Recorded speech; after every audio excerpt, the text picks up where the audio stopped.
আসসালামু আলাইকুম রহমতুল্লাহি বরকাতুহু। বরাবর চলে আসলাম গাইস ফজর নামাজ পড়ে আমাদের সবজি খেতে। এ হলো ভেন্ডি ধরে রয়েছে, দেখেন এই যে এখানে আছে, দেখেন এরকম অনেকই আছে। কিন্তু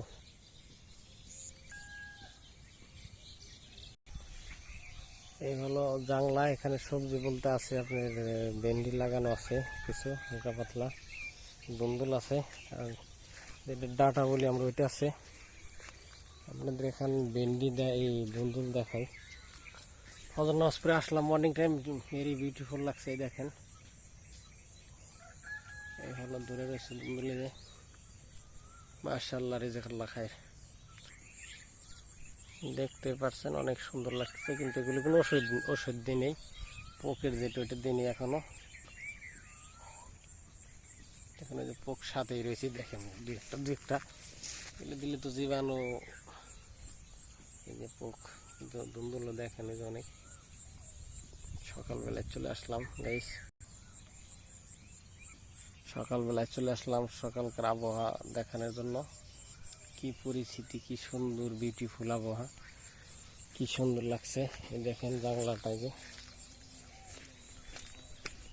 এই হলো। আবার বসলাম নিচে, যে ঠান্ডা আছে।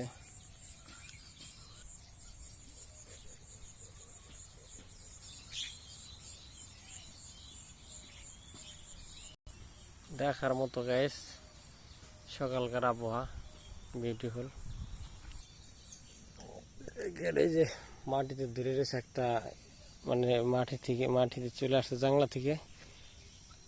এই হলো যে ডাটা বুনছিলাম, একবার বিক্রি করা হয়েছে কিছু, আবার আছে, হয়তো আগামীকাল বাজারে নেবো ইনশাল্লাহ। আজ কাটে রাখবো দুন্দুল, ভেন্ডি, ডাটা, ইনশাল্লাহ আগামীকাল বাজারে নিয়ে যাবো ভোরবেলা।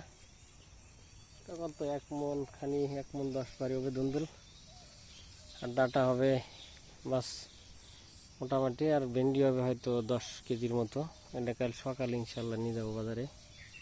আচ্ছা গাইজ, ভালো থাকেন, আল্লাহ হাফেজ। সবাই আমাকে একটু সাবস্ক্রাইব করে দিবেন ও ফলো দিবেন প্লিজ।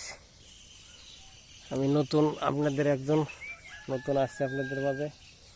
ফলো দিবেন প্লাস একটু সাবস্ক্রাইব করে দিবেন গাইজ। আল্লাহ হাফেজ, ভালো থাকেন।